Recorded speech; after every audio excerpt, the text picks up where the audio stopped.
ಬಿಹಾರದಲ್ಲಿ ಬರೋಬ್ಬರಿ 20 ವರ್ಷದ ನಿತೀಶ್ ಕುಮಾರ್ ಆಡಳಿತ ಅಂತ್ಯ ಆಗಿದೆ. ಬುದ್ಧನ ನಾಡಿನಲ್ಲಿ ಬಿಜೆಪಿಯ ಸಿಎಂ ಆಯ್ಕೆಯಾಗಿದ್ದು ಸಾಮ್ರಾಟ್ ಚೌಧರಿ ಕೇಸರಿ ಕಲಿಯಾಗಿ ನಾಳೆ ಅಧಿಕಾರವನ್ನು ಸ್ವೀಕರಿಸಲಿದ್ದಾರೆ.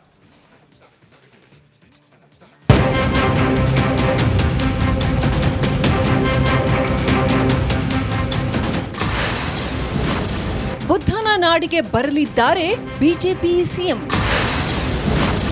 ನಾಳೆ ಸಾಮ್ರಾಟ್ ಚೌಧರಿ ಅಧಿಕಾರ ಸ್ವೀಕಾರ. ಬಿಹಾರದಲ್ಲಿ ಕಳೆದ 20 ವರ್ಷಗಳ ನಿತೀಶ್ ಕುಮಾರ್ ಆಡಳಿತ ಅಂತ್ಯವಾಗಿದೆ. ಇಂದು ನಿತೀಶ್ ಕುಮಾರ್ ತನ್ನ ಮುಖ್ಯಮಂತ್ರಿ ಸ್ಥಾನಕ್ಕೆ ರಾಜೀನಾಮೆ ನೀಡಿದ್ದು ನಾಳೆ ಸಾಮ್ರಾಟ್ ಚೌಧರಿ ಮುಖ್ಯಮಂತ್ರಿಯಾಗಿ ಅಧಿಕಾರ ಸ್ವೀಕಾರ ಮಾಡಲಿದ್ದಾರೆ. ಮಾರ್ಚ್ 16ರಂದು ರಾಜ್ಯಸಭೆಗೆ ಆಯ್ಕೆಯಾದ ನಿತೀಶ್ ಕುಮಾರ್ ಏಪ್ರಿಲ್ 10ರಂದು ಸಂಸತ್ ಸದಸ್ಯರಾಗಿ ಪ್ರಮಾಣ ವಚನ ಸ್ವೀಕರಿಸಿದ ನಂತರ ನಿತೀಶ್ ಕುಮಾರ್ ಅವರು ಸಿಎಂ ಸ್ಥಾನಕ್ಕೆ ರಾಜೀನಾಮೆ ನೀಡಿದ್ದಾರೆ. ಸುಮಾರು 2 ದಶಕಗಳ ಕಾಲ ಬಿಹಾರದಲ್ಲಿ ಅಧಿಕಾರದಲ್ಲಿದ್ದ ನಿತೀಶ್ ಕುಮಾರ್ ನಂತರ ಸಾಮ್ರಾಟ್ ಚೌಧರಿ ನೇತೃತ್ವದಲ್ಲಿ ಹೊಸ ಸರ್ಕಾರ ರಚನೆಗೆ ಹಾದಿ ಇಂದು ಸುಗಮವಾಗಿದೆ. ಏಕೆಂದರೆ ಸಾಮ್ರಾಟ್ಗೆ ನೀಡೋದಕ್ಕೆ ಬಿಜೆಪಿ ಶಾಸಕಾಂಗ ಸಭೆ ಸರ್ವಾನುಮತದಿಂದ ಒಪ್ಪಿದೆ. ಶ್ರೀ ನಿತೀಶ್ ಕುಮಾರ್ जी ने उनके नाम का प्रस्ताव किया और सर्वसम्मति से उनको एनडीए गठबंधन का नेता चुना गया. आप सबों की तरफ से और बिहार की 14 करोड़ जनता की तरफ से मैं श्री सम्राट चौधरी को बधाई देता हूं कि जिस तरह नितीश कुमार जी ने विकास बिहार के विकास के लिए काम किया उसी तरह उनके रास्ते पर चलकर बिहार के विकास में वो अग्रणी. ಯಾರು ಕೇಸರಿ ಸಾಮ್ರಾಟ? ನವೆಂಬರ್ 16, 1968ರಂದು ಮುಂಗೇರ್ ಜಿಲ್ಲೆಯ ಲಖನ್ಪುರದಲ್ಲಿ ಜನಿಸಿದ್ರು. ಇವರ ತಂದೆ ಶಕುನಿ ಚೌಧರಿ ಅವರು 6 ಬಾರಿ ಶಾಸಕರಾಗಿ ಮತ್ತು ಸಂಸದರಾಗಿ ಸೇವೆ ಸಲ್ಲಿಸಿದ ಅನುಭವಿ ರಾಜಕಾರಣಿ. ಸಾಮ್ರಾಟ್ ತಮ್ಮ ರಾಜಕೀಯ ಜೀವನವನ್ನ 1990ರ ದಶಕದಲ್ಲಿ ಆರ್ಜೆಡಿ ಮೂಲಕ ಪ್ರಾರಂಭಿಸಿದರು.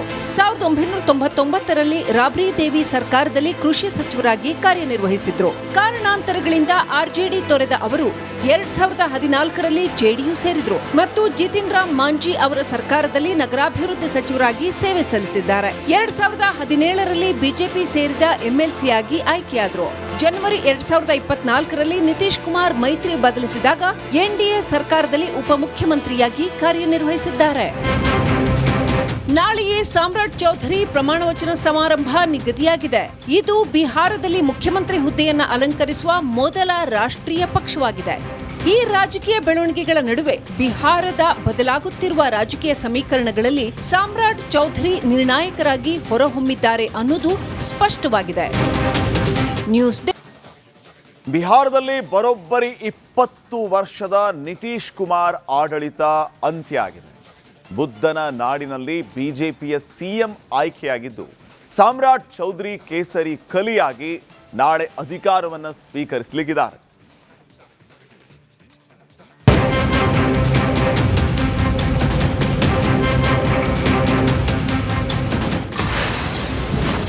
ಬುದ್ಧನ ನಾಡಿಗೆ ಬರಲಿದ್ದಾರೆ ಬಿಜೆಪಿ ಸಿಎಂ.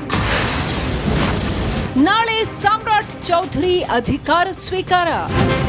ಬಿಹಾರದಲ್ಲಿ ಕಳೆದ 20 ವರ್ಷಗಳ ನಿತೀಶ್ ಕುಮಾರ್ ಆಡಳಿತ ಅಂತ್ಯವಾಗಿದೆ. ಇಂದು ನಿತೀಶ್ ಕುಮಾರ್ ತನ್ನ ಮುಖ್ಯಮಂತ್ರಿ ಸ್ಥಾನಕ್ಕೆ ರಾಜೀನಾಮೆ ನೀಡಿದ್ದು ನಾಳೆ ಸಾಮ್ರಾಟ್ ಚೌಧರಿ ಮುಖ್ಯಮಂತ್ರಿಯಾಗಿ ಅಧಿಕಾರ ಸ್ವೀಕಾರ ಮಾಡಲಿದ್ದಾರೆ. ಮಾರ್ಚ್ 16ರಂದು ರಾಜ್ಯಸಭೆಗೆ ಆಯ್ಕೆಯಾದ ನಿತೀಶ್ ಕುಮಾರ್ ಏಪ್ರಿಲ್ 10ರಂದು ಸಂಸತ್ ಸದಸ್ಯರಾಗಿ ಪ್ರಮಾಣ ವಚನ ಸ್ವೀಕರಿಸಿದ ನಂತರ ನಿತೀಶ್ ಕುಮಾರ್ ಅವರು ಸಿಎಂ ಸ್ಥಾನಕ್ಕೆ ರಾಜೀನಾಮೆ ನೀಡಿದ್ದಾರೆ. ಸುಮಾರು 2 ದಶಕಗಳ ಕಾಲ ಬಿಹಾರದಲ್ಲಿ ಅಧಿಕಾರದಲ್ಲಿದ್ದ ನಿತೀಶ್ ಕುಮಾರ್ ನಂತರ ಸಾಮ್ರಾಟ್ ಚೌಧರಿ ನೇತೃತ್ವದಲ್ಲಿ ಹೊಸ ಸರ್ಕಾರ ರಚನೆಗೆ ಹಾದಿ ಇಂದು ಸುಗಮವಾಗಿದೆ. ಏಕೆಂದರೆ ಸಾಮ್ರಾಟ್ಗೆ ನೀಡೋದಕ್ಕೆ ಬಿಜೆಪಿ ಶಾಸಕಾಂಗ ಸಭೆ ಸರ್ವಾನುಮತದಿಂದ ಒಪ್ಪಿದೆ. ಶ್ರೀ ನಿತೀಶ್ ಕುಮಾರ್ जी ने उनके नाम का प्रस्ताव किया और सर्वसम्मति से उनको एनडीए गठबंधन का नेता चुना गया. आप सबों की तरफ से और बिहार की 14 करोड़ जनता की तरफ से मैं श्री सम्राट चौधरी को बधाई देता हूं कि जिस तरह नितीश कुमार जी ने बिहार के विकास के लिए काम किया उसी तरह उनके रास्ते पर चलकर बिहार के विकास में वो अग्रणी। ಯಾರು ಕೇಸರಿ ಸಾಮ್ರಾಟ? ನವೆಂಬರ್ 16, 1968ರಂದು ಮುಂಗೇರ್ ಜಿಲ್ಲೆಯ ಲಖನ್ಪುರದಲ್ಲಿ ಜನಿಸಿದ್ರು. ಇವರ ತಂದೆ ಶಕುನಿ ಚೌಧರಿ ಅವರು 6 ಬಾರಿ ಶಾಸಕರಾಗಿ ಮತ್ತು ಸಂಸದರಾಗಿ ಸೇವೆ ಸಲ್ಲಿಸಿದ ಅನುಭವಿ ರಾಜಕಾರಣಿ. ಸಾಮ್ರಾಟ್ ತಮ್ಮ ರಾಜಕೀಯ ಜೀವನವನ್ನ 1990ರ ದಶಕದಲ್ಲಿ ಆರ್ಜೆಡಿ ಮೂಲಕ ಪ್ರಾರಂಭಿಸಿದರು. 1999ರಲ್ಲಿ ರಾಬ್ರಿ ದೇವಿ ಸರ್ಕಾರದಲ್ಲಿ ಕೃಷಿ ಸಚಿವರಾಗಿ ಕಾರ್ಯನಿರ್ವಹಿಸಿದ್ರು. ಕಾರಣಾಂತರಗಳಿಂದ ಆರ್ಜೆಡಿ ತೊರೆದ ಅವರು 2014ರಲ್ಲಿ ಜೆಡಿಯು ಸೇರಿದ್ರು ಮತ್ತು ಜಿತಿನ್ ರಾಮ್ ಮಾಂಜಿ ಅವರ ಸರ್ಕಾರದಲ್ಲಿ ನಗರಾಭಿವೃದ್ಧಿ ಸಚಿವರಾಗಿ ಸೇವೆ ಸಲ್ಲಿಸಿದ್ದಾರೆ. 2017ರಲ್ಲಿ ಬಿಜೆಪಿ ಸೇರಿದ ಎಂಎಲ್ಸಿಯಾಗಿ ಆಯ್ಕೆಯಾದರು. ಜನವರಿ 2024ರಲ್ಲಿ ನಿತೀಶ್ ಕುಮಾರ್ ಮೈತ್ರಿ ಬದಲಿಸಿದಾಗ ಎನ್ಡಿಎ ಸರ್ಕಾರದಲ್ಲಿ ಉಪಮುಖ್ಯಮಂತ್ರಿಯಾಗಿ ಕಾರ್ಯನಿರ್ವಹಿಸಿದ್ದಾರೆ. ನಾಳೆಯೇ ಸಾಮ್ರಾಟ್ ಚೌಧರಿ ಪ್ರಮಾಣವಚನ ಸಮಾರಂಭ ನಿಗದಿಯಾಗಿದೆ. ಇದು ಬಿಹಾರದಲ್ಲಿ ಮುಖ್ಯಮಂತ್ರಿ ಹುದ್ದೆಯನ್ನ ಅಲಂಕರಿಸುವ ಮೊದಲ ರಾಷ್ಟ್ರೀಯ ಪಕ್ಷವಾಗಿದೆ. ಈ ರಾಜಕೀಯ ಬೆಳವಣಿಗೆಗಳ ನಡುವೆ ಬಿಹಾರದ ಬದಲಾಗುತ್ತಿರುವ ರಾಜಕೀಯ ಸಮೀಕರಣಗಳಲ್ಲಿ ಸಾಮ್ರಾಟ್ ಚೌಧರಿ ನಿರ್ಣಾಯಕರಾಗಿ ಹೊರಹೊಮ್ಮಿದ್ದಾರೆ ಅನ್ನೋದು ಸ್ಪಷ್ಟವಾಗಿದೆ. ನ್ಯೂಸ್ ಬಿಹಾರದಲ್ಲಿ ಬರೋಬ್ಬರಿ 20 ವರ್ಷದ ನಿತೀಶ್ ಕುಮಾರ್ ಆಡಳಿತ ಅಂತ್ಯ ಆಗಿದೆ. ಬುದ್ಧನ ನಾಡಿನಲ್ಲಿ ಬಿಜೆಪಿಯ ಸಿಎಂ ಆಯ್ಕೆಯಾಗಿದ್ದು ಸಾಮ್ರಾಟ್ ಚೌಧರಿ ಕೇಸರಿ ಕಲಿಯಾಗಿ ನಾಳೆ ಅಧಿಕಾರವನ್ನು ಸ್ವೀಕರಿಸಲಿದ್ದಾರೆ.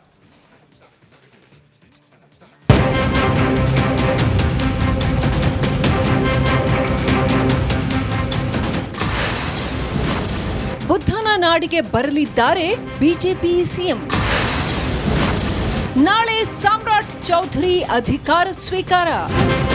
ಬಿಹಾರದಲ್ಲಿ ಕಳೆದ 20 ವರ್ಷಗಳ ನಿತೀಶ್ ಕುಮಾರ್ ಆಡಳಿತ ಅಂತ್ಯವಾಗಿದೆ. ಇಂದು ನಿತೀಶ್ ಕುಮಾರ್ ತನ್ನ ಮುಖ್ಯಮಂತ್ರಿ ಸ್ಥಾನಕ್ಕೆ ರಾಜೀನಾಮೆ ನೀಡಿದ್ದು ನಾಳೆ ಸಾಮ್ರಾಟ್ ಚೌಧರಿ ಮುಖ್ಯಮಂತ್ರಿಯಾಗಿ ಅಧಿಕಾರ ಸ್ವೀಕಾರ ಮಾಡಲಿದ್ದಾರೆ.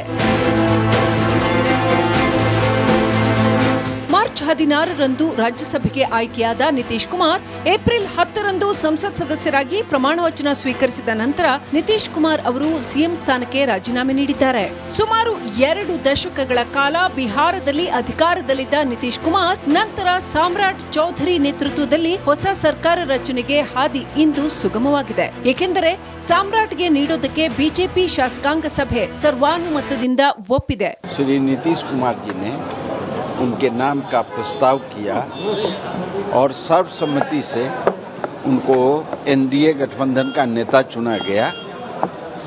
आप सबों की तरफ से और बिहार की 14 करोड़ जनता की तरफ से मैं श्री सम्राट चौधरी को बधाई देता हूं कि जिस तरह नीतीश कुमार जी ने विकास बिहार के विकास के लिए काम किया, उसी तरह उनके रास्ते पर चलकर बिहार के विकास में वो अग्रणी.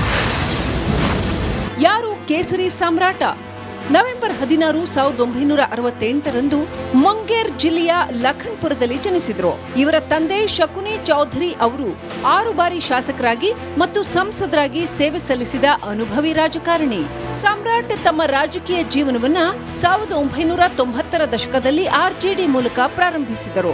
1999ರಲ್ಲಿ ರಾಬ್ರಿ ದೇವಿ ಸರ್ಕಾರದಲ್ಲಿ ಕೃಷಿ ಸಚಿವರಾಗಿ ಕಾರ್ಯನಿರ್ವಹಿಸಿದ್ರು. ಕಾರಣಾಂತರಗಳಿಂದ ಆರ್ಜೆಡಿ ತೊರೆದ ಅವರು 2014ರಲ್ಲಿ ಜೆಡಿಯು ಸೇರಿದ್ರು ಮತ್ತು ಜಿತಿನ್ ರಾಮ್ ಮಾಂಜಿ ಅವರ ಸರ್ಕಾರದಲ್ಲಿ ನಗರಾಭಿವೃದ್ಧಿ ಸಚಿವರಾಗಿ ಸೇವೆ ಸಲ್ಲಿಸಿದ್ದಾರೆ. 2017ರಲ್ಲಿ ಬಿಜೆಪಿ ಸೇರಿದ ಎಂಎಲ್ಸಿಯಾಗಿ ಆಯ್ಕೆಯಾದರು.